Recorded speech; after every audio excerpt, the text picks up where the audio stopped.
Hey everybody, Dragon Hawk Guy here with another off-season update for all the 12s out there in Seahawks Nation. Today is May the 4th, 2020. Before we get started, please be sure to like, subscribe, and share this video, and be sure to hit the notification button so you know the very second I post any video to my channel. Also be sure to click right up here. That is the complete playlist for all of the videos I did for the 2020 NFL Draft Seahawks Edition. First up today is May the 4th, so happy Star Wars Day, everybody. I'm a huge Star Wars fan as well as obviously a huge Seahawks fan, so happy Star Wars Day to all of us that are huge Seahawks and Star Wars fans. First up today, let's talk about the big moves that happened post-NFL Draft last week. That is the Seahawks releasing 2/5 of their starting offensive line from last year. Seahawks let go of Britt, starting center Justin Britt. That saves $8.5 million in cap space. They also let go of DJ Fluker, starting right guard. That saves $3.6 million in salary cap space. My math says that adds up to about $12 million in salary cap space. Obviously, that's not quite enough to go and get Jadeveon Clowney by at least what Jadeveon Clowney says that he wants, or his people say that they want, or we hear that they say that he wants. So, who else could they be going for? Interesting question. Second story up today is related to the first story from today. The first story is obviously anytime you clear $12 million in cap space, it raises an eyebrow. The second thing that raises an eyebrow related to the first story is when you write a story about a player switching back to his original uniform number.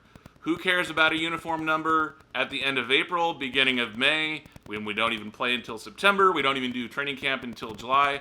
So why do we care about a player switching numbers in late April, early May? Well, when that player is Jarran Reed and he takes the number that Jadeveon Clowney was wearing, ipso facto, yeah. So why is this a big deal? Well, after Jarran Reed gave up number 90, he started wearing 91 last year, and now it's been announced that he's going from 91 back to number 90, i.e., if he's wearing number 90, then Jadeveon Clowney can't wear number 90. Yeah. The first two stories lead to the third story for today, and that is an article from mynorthwest.com. This is a John Clayton interview on 710 Cairo from last week. The article talks about how Jadeveon Clowney's options have now really come down to two teams. That is, of course, the Seahawks and the Tennessee Titans, the Browns having dropped out. And neither one of the Titans or the Seahawks really want to do a long-term deal, or at least a long-term deal in the neighborhood of what Jadeveon Clowney wants. So we're probably looking at a one-year deal. However, the best deal that he's probably going to get is from the Seahawks. The offer we're talking about from the Seahawks is, of course, the one in the $13 to $15 million range, probably for a one-year deal. And John Clayton says they may have gone as high as $16 million, but obviously that has not been accepted yet. On the other side, the Tennessee Titans have been looking also at a one-year deal for Jadeveon Clowney, but more in the neighborhood of $10 million. So why hasn't he signed yet?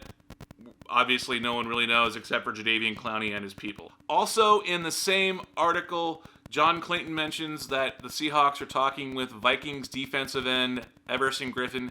They're talking about a one-year deal in the neighborhood of $8 million that Everson Griffen could possibly get from the Seahawks. Obviously, with the $12 million in salary cap space the Seahawks just cleared, they could definitely afford $8 million for a guy who played 15 games last season and had 8 sacks and would be half the cost of Jadeveon Clowney. So really now the question is, do we move on from Jadeveon Clowney, or do we sign Everson Griffen to that one-year deal? Griffen now is 32 years old, so he's a little bit older than Jadeveon Clowney, but he's a guy that if he's signing that one-year deal, clearly he's coming to Seattle to try and win a ring. So this is a guy who comes in motivated. This is a guy who wants a ring. This is a guy who has a lot of experience, and he's healthy. And he's a guy that is going to play for half the salary, roughly half the salary, and we have the space to sign him. What are we waiting for? Let's go out and sign Everson Griffen. That's just my opinion. What do you guys think? Let me know in the comments section down below. Do you guys want Everson Griffen? Do you want Jadeveon Clowney still, or are we happy with the 2 defensive ends that the Seahawks drafted in the draft? Or do we want more than just those 2 draft picks that we got in the NFL draft last week? Do we want more of that veteran presence going after opposing teams' quarterback, sacking the quarterback, hitting left tackles? Do we want that veteran presence in the defensive huddle, in the locker room, leading that position group?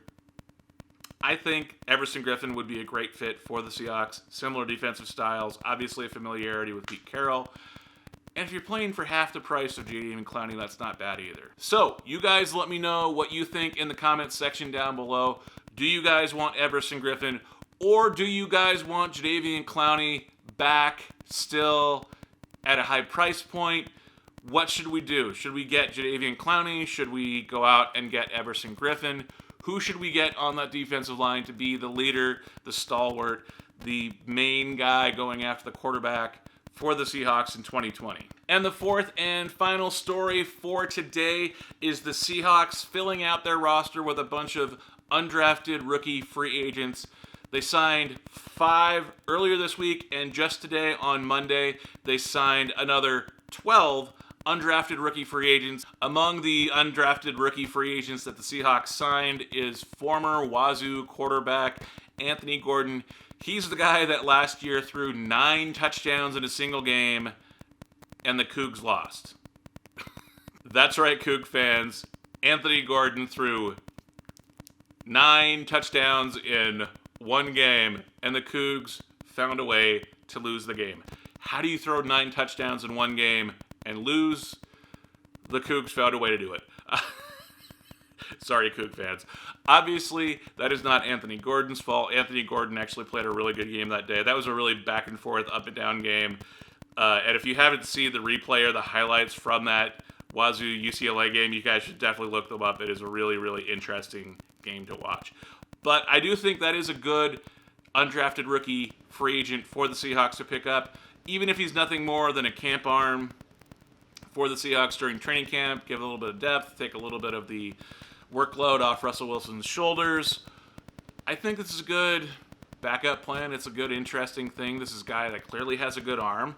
I think he has the potential to be an NFL quarterback someday, and why not give Anthony Gordon a chance? Among the other undrafted rookie free agents the Seahawks picked up, we have defensive tackle Josh Avery, we have running back Patrick Carr, wide receiver Seth Dawkins, cornerback Gavin Heslop, running back Anthony Jones, defensive tackle Cedric Lattimore, tight end Tyler Mabry, free safety Chris Miller, free safety Josh Norwood, cornerback Kima Silverand, defensive end Marcus Webb, and tight end Dominic Wood Anderson. So obviously the Seahawks adding a lot of depth to the roster.